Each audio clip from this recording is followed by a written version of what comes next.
All right, what's up, guys? Welcome back to another episode of the Living the Dream podcast. Today on the show, we have Danielle Bernock, who is the founder of 4F Media.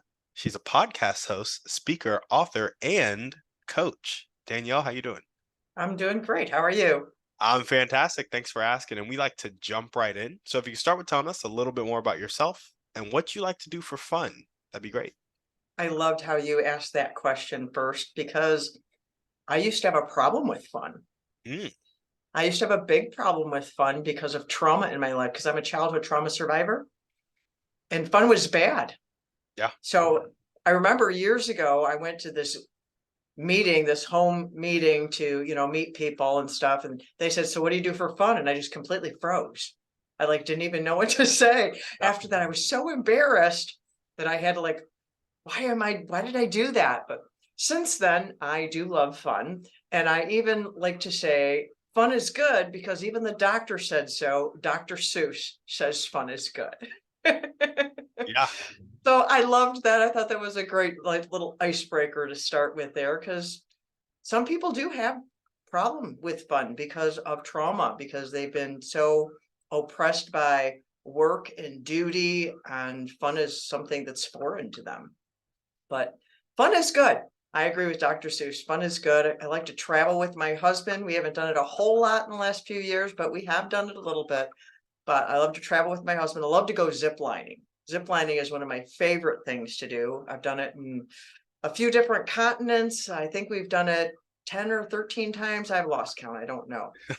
And I love walking and riding my bike, playing with my grandkids. I love board games. I love laughing too. So I love to do things that make me laugh because laughing is a lot of fun. I love it. I love it. What's your favorite board game? My favorite board game. Oh my goodness, that's so hard. Uh, Let me see. That's like the new and exciting one is what it would be probably. I play My husband doesn't like board games so much. We play other games. My grandson, I have a grandson, he loves to play the game of life. So Ooh. I enjoy playing that with him. And my granddaughter, she's got a variation of that, which is with pets and stuff like that. Or no, sorry, it's the game of sorry that comes in all different varieties, just like the game of life. It's like they add these different varieties to it, and it makes it a lot of fun that way too. Yeah. Yeah, absolutely. That sounds fun. Sounds like a good time. And zip lining. That's such a Yes. such a niche thing to like to do, because it's not like Oh, yeah, it's so fun. Have you ever been ziplining? I've gone like once or twice. Yeah. Where at? I don't even remember. Some camp or something. Oh, so it was some low something or other. Was it like a big deal of ziplining or Oh was no, it? it wasn't big. It wasn't a huge deal at all. Oh, our first time was in Puerto Vallarta and we zip lined over this great big huge canyon and we zip lined through the jungle where I think it was Terminator was filmed and there's a helicopter or some Arnold Schwarzenegger film Yeah. I haven't seen. And we saw that helicopter there. That was my first time doing it. And they had a rule. When you went on the zip line, you had to scream. And if you screamed, then at the end, they would let you have tequila. Because there was a tequila factory near where we were also. We did all-terrain vehicle riding through the tequila factory and they gave us a tour and it was really fascinating. Did you know there's such a thing as flavored tequila? No. They had flavored tequila at this tequila factory, but that was the first place we went ziplining and it was terrifying but fantastic. But my favorite place is in Maui. We went up at the so high in the mountain that we could see both sides of the island. We could see the ocean on both sides of the island. That's how high up we were. And again, one of the zip lines was, I don't know if it was a mile long or something like that. One was really long, but we're going up to like 50 miles an hour and going upside down and doing tricks. And oh my goodness, I love it. It's so much fun. Yeah. Wow. That is that is way different than the zip lining I have experienced. So see, you might like I that. might. I might. Or it might really freak me out. One of the two. Well, awesome. Tell us a little bit more about 4F Media and some of the books that you've written. Well, fourth media, the F's stand for faith, family, friends, and freedom. I established that way back in 2013 to publish my first book, Emerging with Wings. My first book is a memoir. It's my story. I self-published it with intention because traditional publishers, they will buy it and then they own it. And I'm like, that's my story. You can't own my story. Then they could change it. They could do whatever they wanted with things, and I would only have a limited amount of say. I could not deal with that. Sharing my story was a huge deal just in and of itself, let alone to give someone else control over it that was more terrifying than me doing it myself. Yeah. So I wanted to publish it myself, and I didn't want to put it, published by Danielle Bernock. I wanted an imprint because every good book has an imprint. So I created 4F Media to be the company that published my book, not knowing if I would go into more things in the future or not, but I made room for that.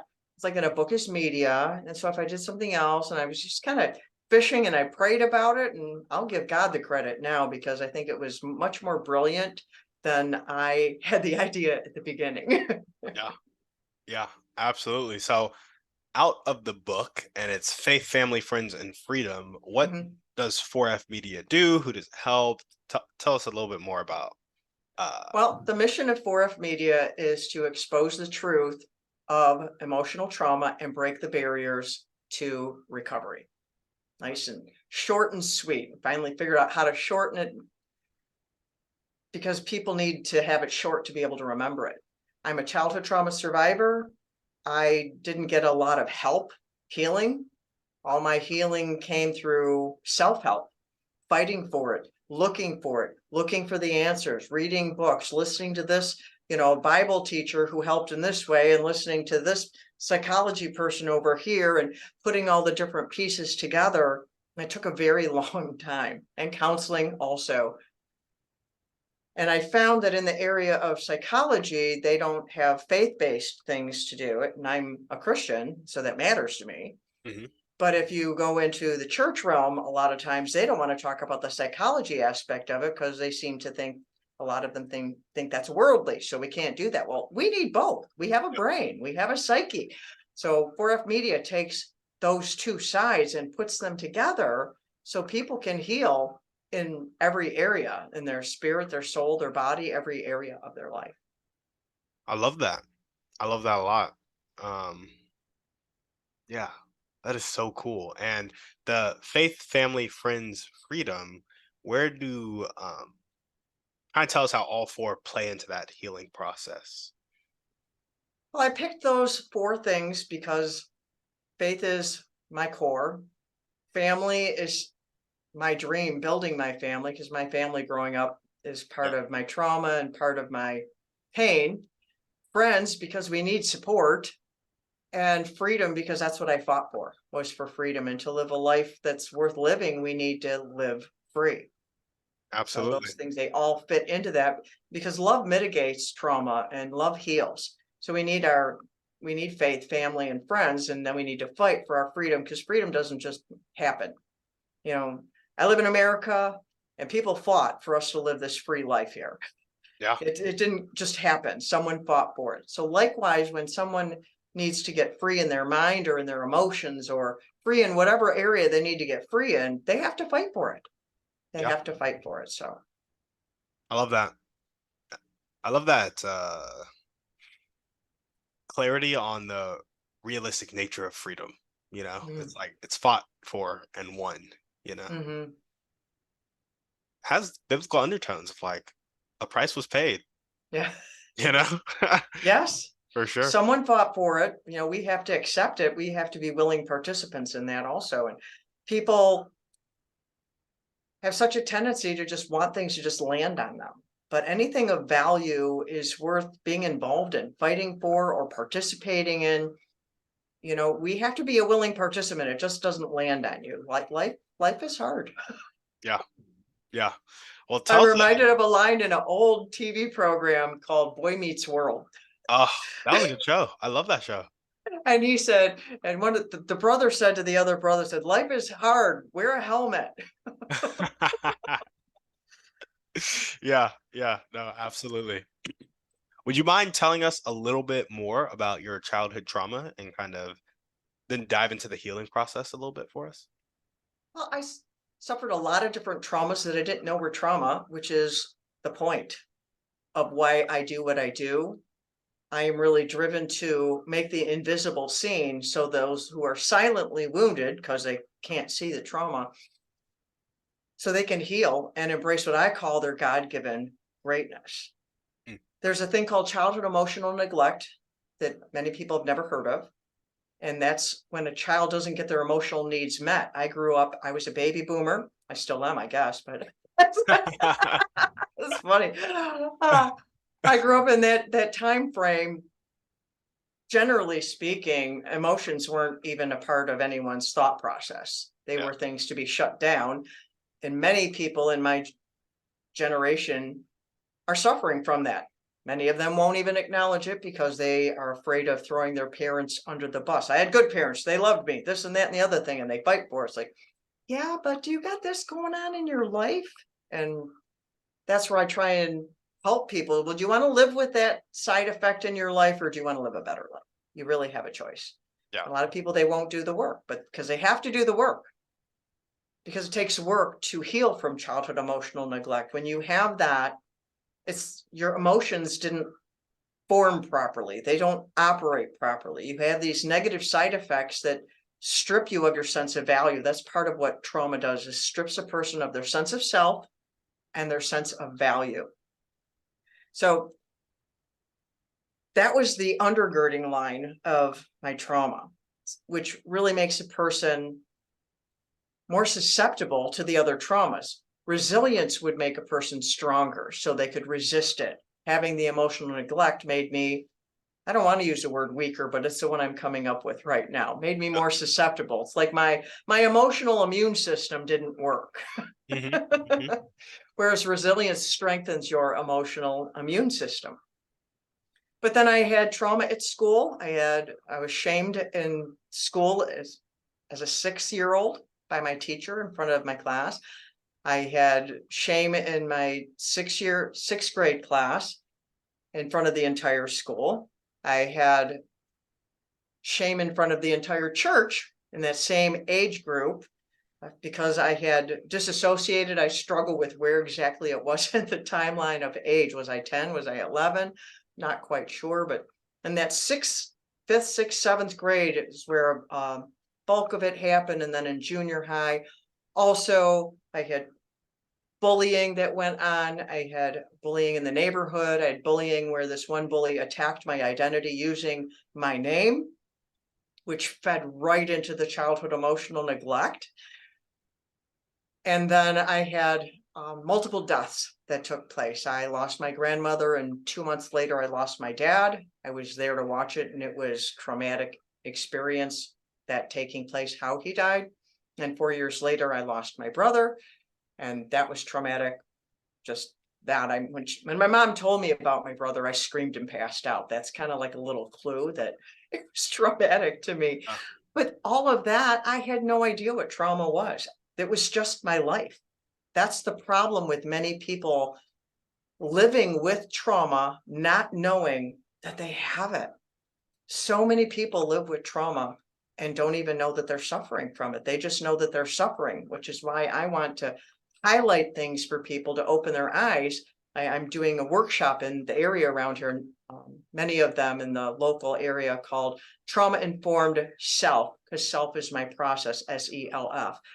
Trauma Informed Self workshops to help people understand what trauma really is, because it is one of the 3 leading causes of mental health problems. And you know what a big deal mental health is in our world. People are finally paying attention that mental health is a problem. yeah. Yeah. Absolutely. So it's not necessarily,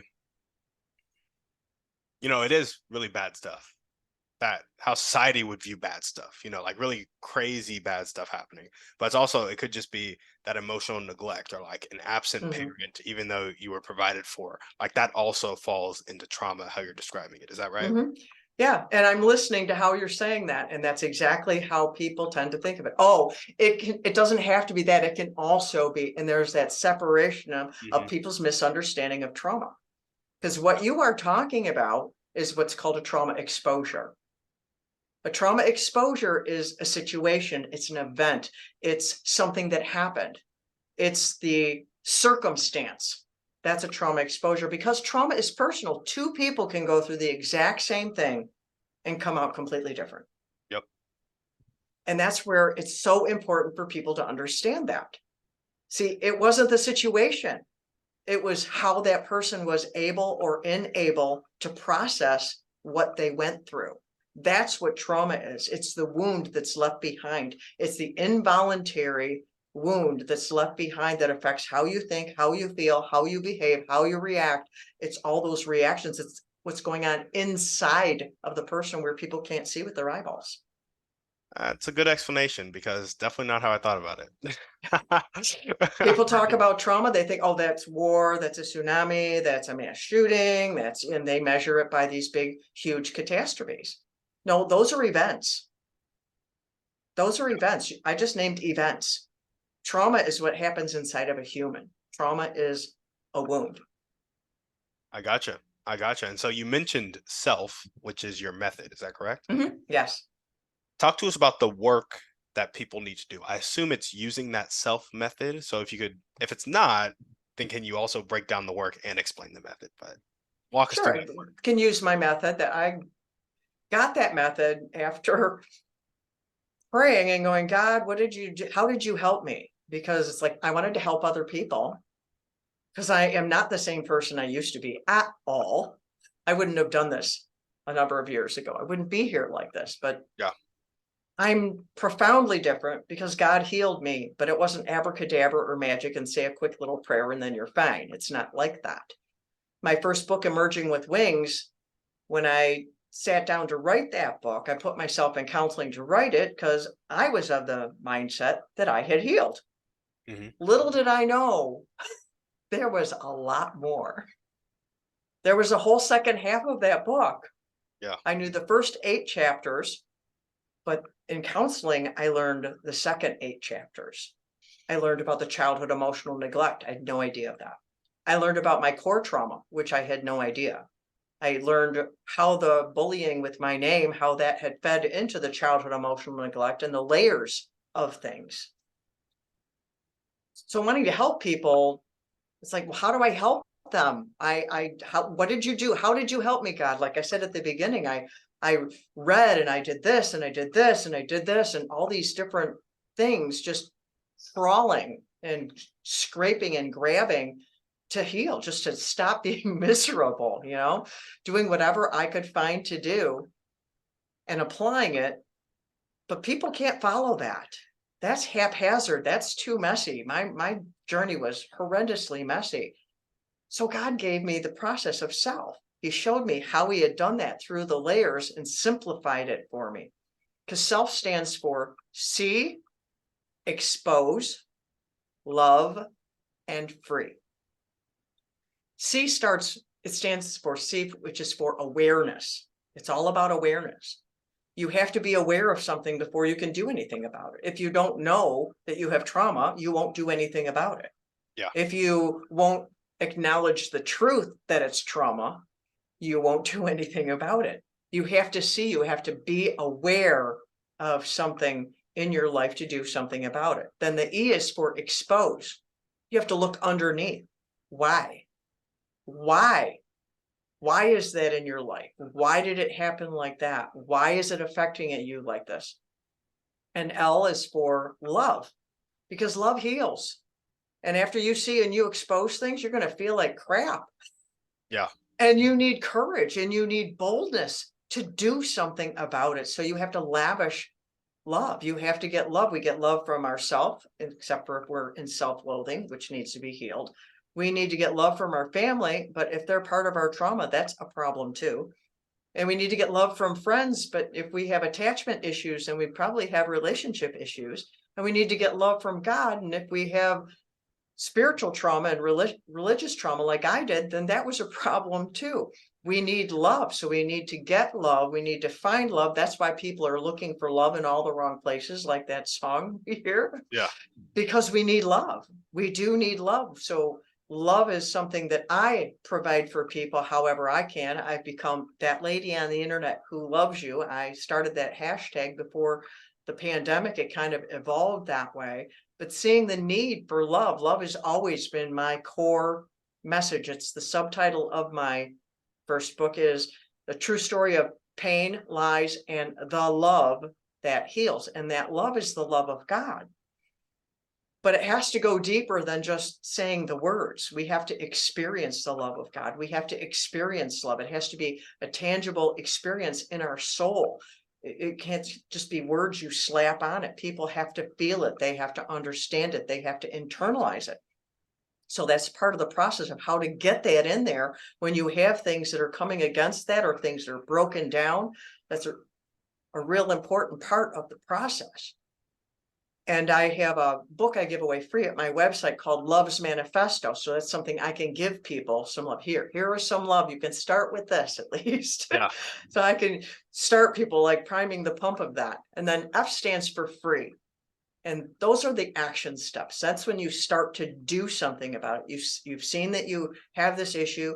You've exposed a reason why. Now you're going to give yourself the courage and the guts to do something about it because you know you have value and you're loved at least enough to do one thing.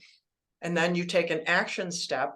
And I lead people through this in my coaching, in my course that's based on my first book, Emerging with Wings. It's called Heal Your Childhood Self.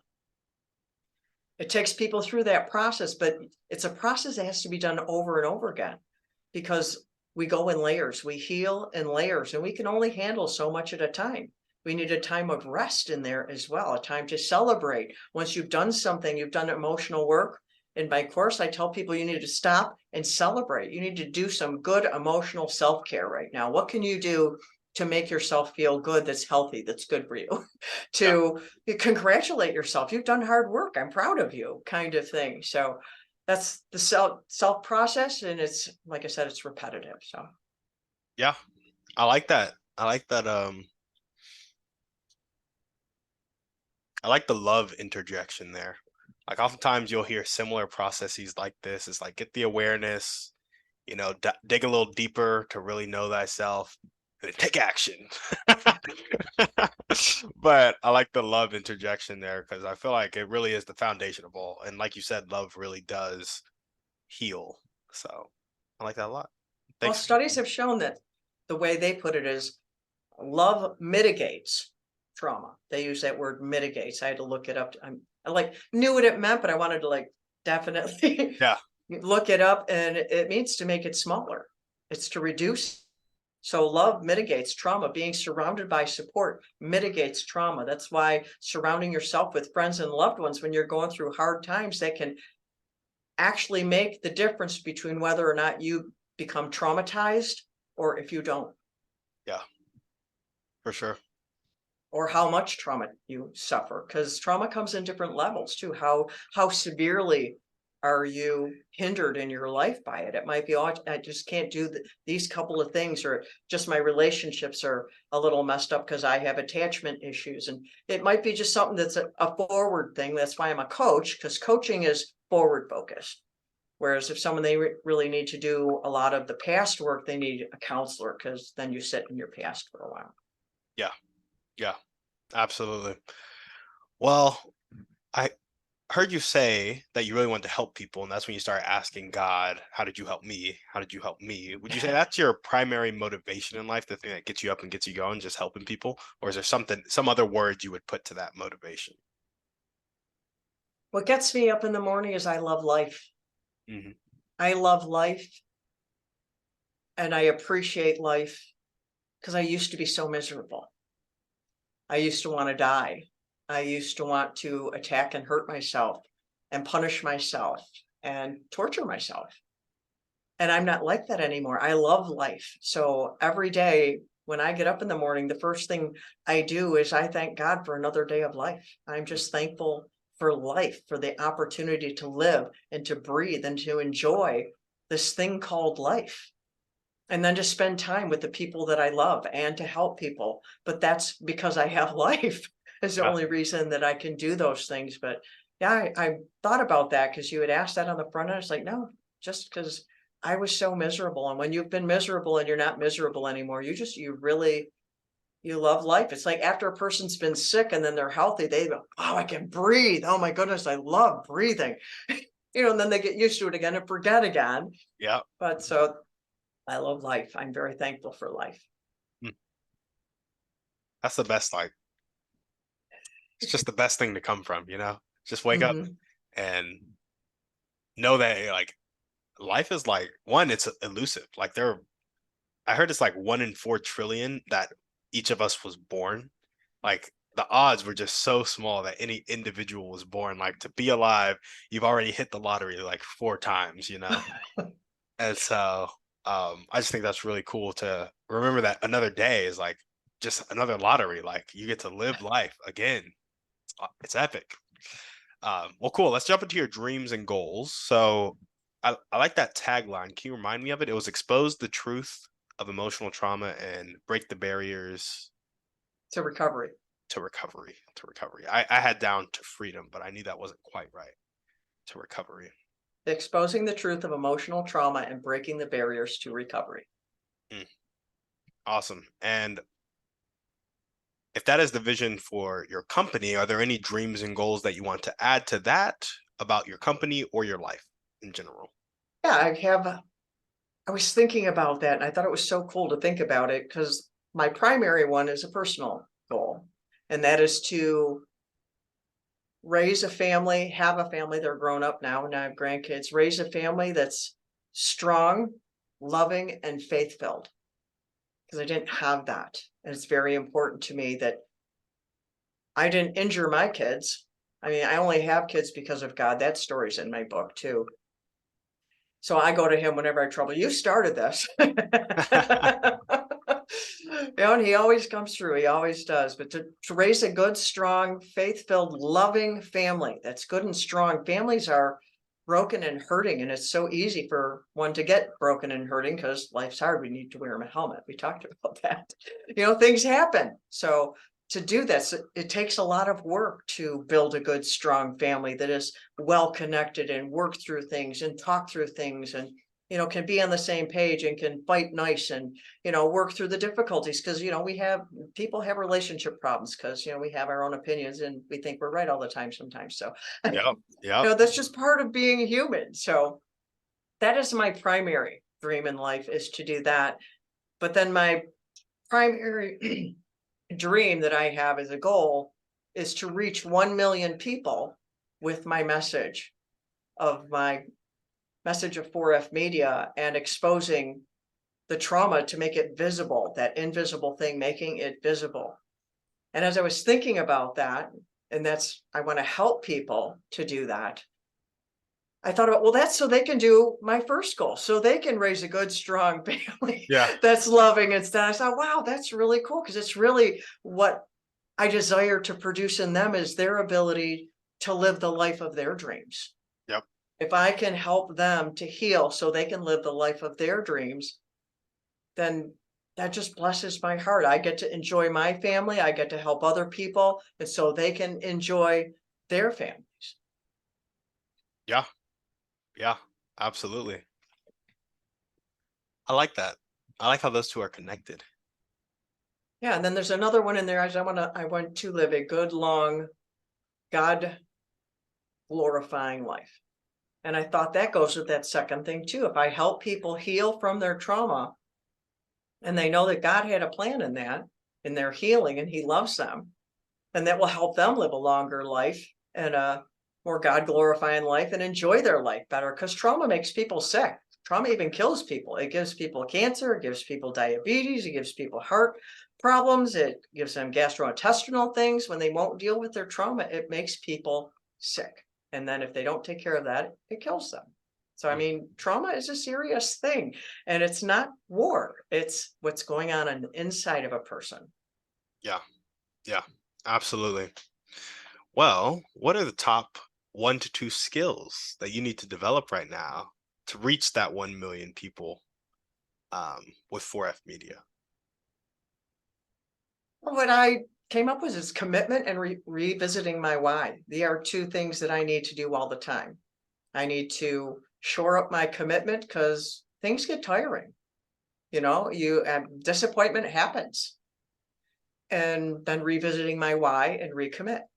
Why am I doing this? And then recommit to it again. It's just rehoning that, like sharpening the saw in Stephen Covey's book. Yeah. Yeah. Absolutely. So what are the highest impact daily actions that are gonna tick the needle forward towards those dreams and goals? Sounds like it might be a little redundant, but I'm curious. No, that's my time with God. Mm. I have time with him every day to listen to him and to get direction, get wisdom, because I can think I know everything and I don't. I'm not God and you're glad I'm not. So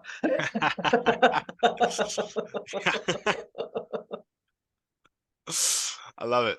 So your time with God, what does that time usually look like? Is it reading scripture? Is it prayer? Is it it's a little bit different every day because like relationships, they are a little different. You don't always do the same thing every day, Mhm. with your wife, your kids, your friends, it varies. I have a song I listen to every day. It's Psalm 91.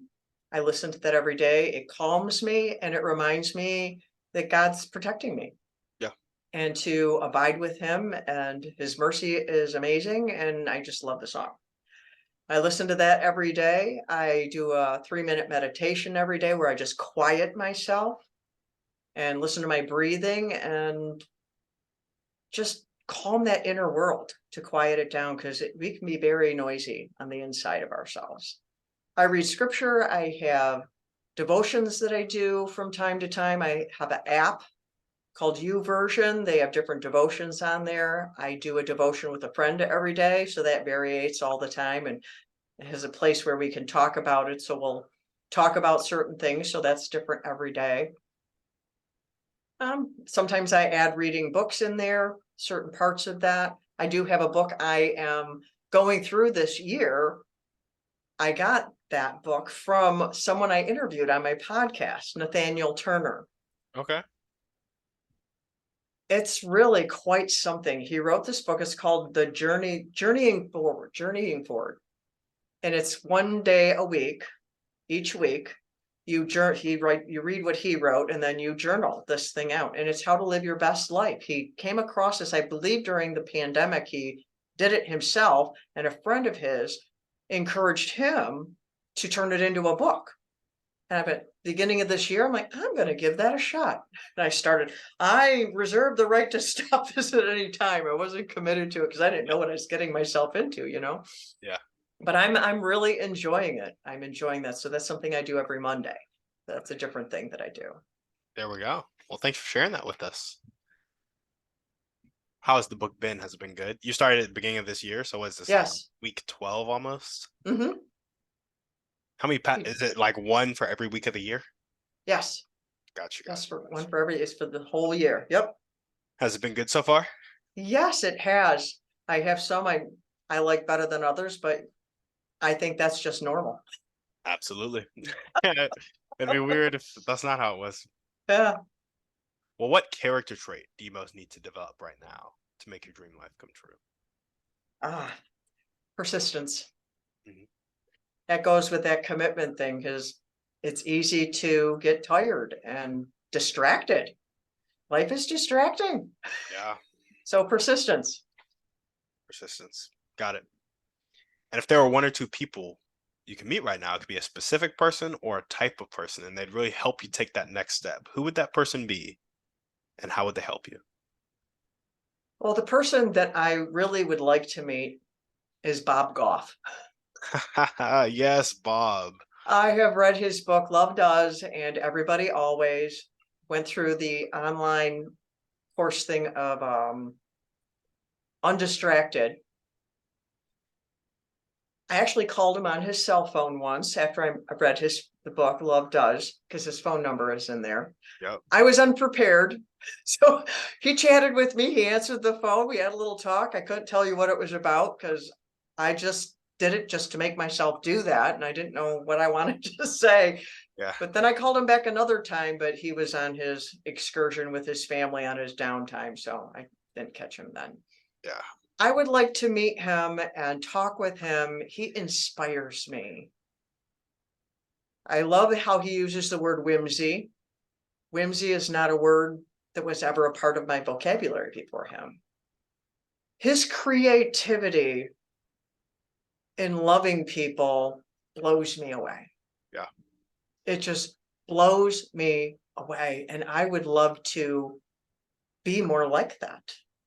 He has a school of whimsy. I have not been able to attend that as of yet. I would love to be able to do that one of these days, but he's also at a place out in California called the Oaks. I would like to go out there and also meet Miles Adcox, who works with him out there. I would love to go do that. It's a little bit expensive to do these things, so they have not made it to a place where I am able to do that as of yet. I gotcha. I won't give up hope because I have been able to do things I couldn't do before, like going to Maui. That wasn't even on my dream list. That was so far beyond inconceivable. I wrote about it on my blog, called it Inconceivable, because going to Hawaii was not a thing I ever dreamed of. It was too far-fetched. Yeah. But now I've been there. So I won't give up hope. And I'd like to be on Bob's podcast. I think that would enlarge my vision, but I more so than caring about enlarging my vision, I would like to just talk with him and hear him. I've listened to him speak, and I just would like to know him better because he inspires me. Yeah. What happens when you go up to his place in California? Like, is it a retreat? Are there speakers, etc.? He has different things. He's got a writer's workshop, which isn't where I'm at right now in my journey. So that's something I wouldn't do. But he has done the School of Whimsy, I think, out there. And Miles Adcox, the Oaks, is a place to help people in various aspects of mental health. So I've thought of going out there and being a part of that. I don't know. So they have horses and all kinds of cool stuff out there. It's a beautiful place. I'd just like to go just because it looks beautiful. Yeah. Does it cost to go there, or can you Oh, like yes. volunteer? Oh, Oh, yes. nice. I gotcha. How expensive is it typically? The event? It depends on the variations of this, that, and the other thing. I see. I see. I see. Is it north of $5,000? I don't remember. It's been a while since I looked, and that's not counting flying there. Yeah. That's 1,300 in and of itself, you know. Well, cool. Bob Goff. I like that. I like that. How old is he now? He, I think, is the same age as me. Oh, do you do you mind sharing? You don't have to. I am 64. I will be 65 this year. Gotcha. For some reason, I thought Bob Goff was like 85. No, no, I think he's 60 something. I have known at one time, but I don't really hold people's ages against them or for them or anything. It's just a number. As you get older, I wanted to wrap my head around it. So I'm like, oh, it's like points. I scored a goal this year. I got another point this year. There we go. There we go. That's a great way to look at it. That's a great way to look at it. Well, cool. Now we're gonna jump into our thriving three. First question: what's your favorite book, movie, or podcast? Pick one. Well, I have an answer for all of them. My favorite movie is The Princess Bride, hands down. I can recite most of the movie for you. My children can, and now my grandchildren can. Yep. Epic. I love that movie. It's the first movie that I ever watched a second time. I had watched movies before that, and I'd say, oh, I already saw that movie. Is that why you named your blog post Inconceivable? I don't know, maybe. Did it have something to Maybe do with it? maybe it was a sub thought because inconceivable, you keep using that word. I don't think it means what you think it means. Yeah. Which is from the movie, for Yep. those of you listening who don't know. Absolutely. That's epic. I'll say my favorite podcast, I had to start with, well, mine. There we go. But then if I have to go past that, I will bring up one I really love. I've been on, called Other People's Shoes with Neil Matthews. He is a great host, very entertaining. One of the things that's really cool, that's very niche about his and unique about his, is he asks people either what size shoe they wear or what is their favorite kind of shoe. And he actually talks about shoes. Oh, But then talks also about living in other people's shoes and viewing life from their thing. So I love his podcast. Yes. Yeah, yeah, that's really cool. Does he go through like specific people in your life, getting the perspective of their shoes? Does he go like personas of people where Oh, it's like no, you he there? interviewed me, it was my story, but what kind of shoe do I wear? What is my favorite shoe? Sometimes he'll ask what is your favorite color, but my favorite shoe is Rocket Dogs. So then we I got talked about Rocket Dogs for a while. And he you. asked me, are they women's shoes? And I didn't know. And since then, I'm like, oh yeah, they're women's shoes. I didn't realize they were women's shoes. I'm a woman, but I Yeah, never looked to see if they had men's shoes. They don't. I got you. I have no idea what rocket dogs are. Well, they're tennis shoes. They also have boots and sandals, but I get them for the tennis shoes. They're canvas because I can't wear the leather ones. The leather ones make my feet sweat and make bad things happen to my feet. Canvas tennis shoes, they're wider also. Other brands are very narrow around the toes. I have wider feet, so Mhm. Rocket Dogs are much more comfortable and I love them. There we go. There we go. And your favorite book? My favorite book, I could have a great big long list of those, but you wanted one. My answer is the one that I need right now. I like that. And that's not a book title. No, it's not. Okay. No, it's not. Just got to make sure. Just got to That make sure. that's true. Maybe we ought to write one that's called that, huh? Yeah. And what's one way you like to take care of yourself? My morning routine. I have a very specific morning routine. I get up at the same time every day, except for on the weekends. I have an exercise routine I've been doing for so long, I don't remember when I started. I have hand weights that I use every day. I started with 1 pound weights and added more each little by little. I've even talked about little by little on my blog and on my podcast, The Power of Little by Little. And I added 5 pound weights and 10 pound weights and 15 pound weights, and I have 20 pound weights. So I do all of those every day. That's epic. And then I have my quiet time, my time with God. And I do those things every single day when I go on vacation. If I drive there, I bring my weights with me. I do it all with me on vacation and everything. So every day, and part of that is my meditation, my 3 minute meditation to quiet my body, to quiet my mind. And I have a emotional health journal that I go through also. There we go. There we go. You take really good care of yourself. I try. And what is one? Nobody's perfect. Yes, facts, facts, facts, facts. What's one action step you can take right now or continue to take if you're already doing it to meet Bob Goff? Well, I just brought it up and didn't realize I would. And that's little by little. Keep doing, because I've written about it, is you do just one thing. People want to do, well, I have 27 things, I have 50 things. Do just one, pick one, and you do it until it's not a thing anymore. And then you do just one thing. Yep. And you keep doing that and you don't give up. And then in a year, you look back and go, wow, look what I did. Yeah. So you just keep going, keep doing one thing, keep doing one thing, keep doing one thing, little by little by little. Very true. Very true. All right, we got our last section of questions now. These can get a bit personal. So if you don't want to answer any of them, just be like, I want to pass. And I'll be like, okay, cool. What is one limiting belief that continues to pop up in your life, if any? This took me a while to think about because I have overcome so many. But everybody's got limiting beliefs. I'm like, everyone's got this. So what is it? When those two words crop up, I can't. Mm, I can't. I can't this, I can't that, whatever it is that I can't do. When that limiting belief comes up that I can't. yeah. Yeah. Is that coming up anywhere specific in your life right now, or is it just in general? Just in general, I know that everyone has things. Nobody's perfect. I haven't arrived. I've overcome a lot, but I know I still have more. Yeah. Yeah. Yeah. And that comes from the past, things that have happened in the past, or it's just a lie that the circumstance are saying to me, making it hard. Well, you have to work harder.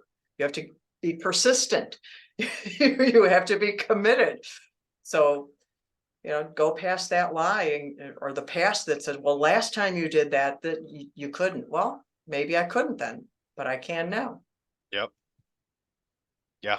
I love it. If you were to change that I can't into an abundant phrase that really spoke to your heart, what would that phrase be?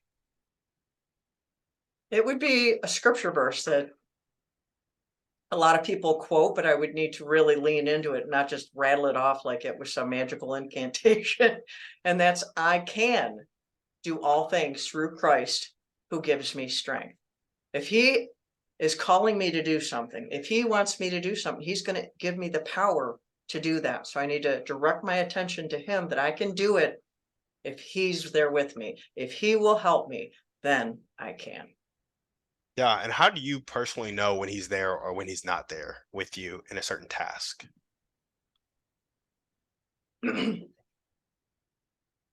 Well, I don't think he's ever not there. Mhm.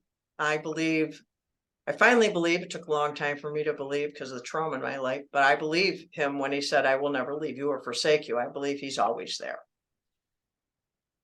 But there was a time when maybe I'm like wandering off doing my own thing kind of thing, Yeah. where he's like, well, this wasn't really like the plan we were doing here. And then I just feel something's off inside, would probably be the best way to put it. It's like something just feels like something's just not right. What's not right? It's like when you put on someone else's shoes and they don't fit right, Mhm. and something's just not right. It's like, wait a minute, something's off here. I hold it, stop the bus. We need to we need to reevaluate here. Yeah. Yeah, absolutely. Is that what you do when that happens and those kind of limiting beliefs start to take over or make you wonder, it's like reevaluate? Hopefully. To be honest, hopefully I couldn't track myself every time, but hopefully, yes. Yeah. All And right. I hope to prepare to catch myself before it gets that far. Mhm. You know, you'd asked me before the time here of how to how these things like get in there, how they crop in there. And I wanted to bring up two books that are helpful for people to help them if they find that they're falling down in this place. You keep falling for this limiting belief, the same one all the time. And one is a book by Stephen Pressfield called The War of Art. And in his book, he talks about a thing called resistance. And resistance is that thing that crops up inside of you that's trying to keep you from accomplishing what you are born to do, what you desire to do. And part of the way to explain it, it's like that's why your treadmill turns into a clothes rack, Yep. because the resistance comes in there and it fights against you on the inside. So that's one thing, is to be aware of that there is this force that comes against us called resistance to try and keep you from accomplishing what you're born for. And the other thing is a book called Unhackable by Carrie Oberbrunner. I'm actually a certified unhackable coach through that. And his book Unhackable talks about us like we're a supercomputer. Our brain is like a supercomputer, and computers get hacked and someone else gets control of that computer. And when we get hacked as people, it's like our circumstances gain control, or fear gains control, or disappointment gains control, or something else like that. And in his book, Unhackable, it helps you get more on point, find out what really matters to you, how to get into flow, how to get into focus, and how to unhack yourself, how to shore up the sides so you don't fall in the hole. Yeah. Yeah, absolutely. Those two books sound really great. I've never heard of Unhackable. I've seen The War of Art, commonly confused with The Art of War by Sun Tzu. But I've seen The War of Art for sure. But Unhackable, I'll have to add that one to the list. Oh, I have a book club, a 30-day book club that you could go through if you like. There we go. There we go. Well, one last question for you. What is your favorite belief about yourself? Favorite belief about yourself? You sprung this one on me. Yeah, I haven't added this one to the series of questions quite yet. I was ready for this last one here. What is my favorite belief about myself? Hmm, that I really do love people. Mm, I really do love people. I have learned how to love myself. I have finally come to the place where I believe God loves me. I didn't always believe that, even though I said I believed that and I wanted to believe that and I was fighting to believe that. But there's a difference between choosing to believe something, which that's not bad, and when it gets really down in your heart that no one can tell you any different. You're like, I believe this. I don't care what you say. Hmm. And I've gotten to that point with believing that God loves me. And because of that, I love people and I want them to know they're loved. And on that Other People's Shoes podcast, we were talking about love. Well, what is love? Does love mean full acceptance? Does love mean this? Does love mean that? We talked about it and I've thought about it since then. And two things about love, I believe. Love gives value to people. So when I tell people I love them, I'm giving them value. I see them as they have value. And love doesn't excuse behavior. It doesn't say you could do whatever you want. I accept you, you can go murder people or whatever. That's not love. Love wants what's best for the person. They are looking for their best. They have their best interest at heart. They want what's best for them. And I believe that for people. Yeah. There's people who are hard to love, and I've been hard to love. And my husband has loved me anyway. He's in my book, chapter 4 or chapter 3. That's how I started to understand love and know that there is such a thing as unconditional love. It really is a thing. And you Yeah, can really have this. And what I believe about myself is I'm put here to share that love. That's what I'm here in this earth for, is to share that love and to help people know that they are loved, they have value, and I care about them living their best life. that's awesome. Which actually is really kind of the answer to the question you had down there. Yeah, Now that I think about it, wow, that's kind of funny. that we can so the way you would create an environment to help people change their life is through loving them then. Yeah, that's what I wrote down there. Love them. There we go. When you love people and they feel unlovable and you love them anyways, the impact it has on them is really profound. Hmm. Yeah, amazing. Well, Danielle, that's all we got for you. Thanks so much for coming on the show.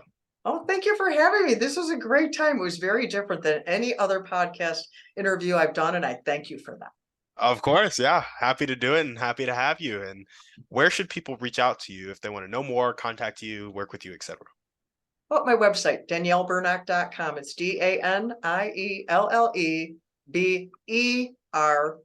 DanielleBernock.com. You can find all my courses, my podcasts, my coaching, my books, everything. It's a one-stop shop there. You can find me there. I'm on a bunch of socials, but you can find that at my website as well. There we go. Well, if you guys are listening to this and you loved what Danielle had to say, make sure to check her out. All the ways to do so, which means her website, will be down in the show notes. Thank you guys so much for listening. We'll see you on the next one. And on that note, we're out.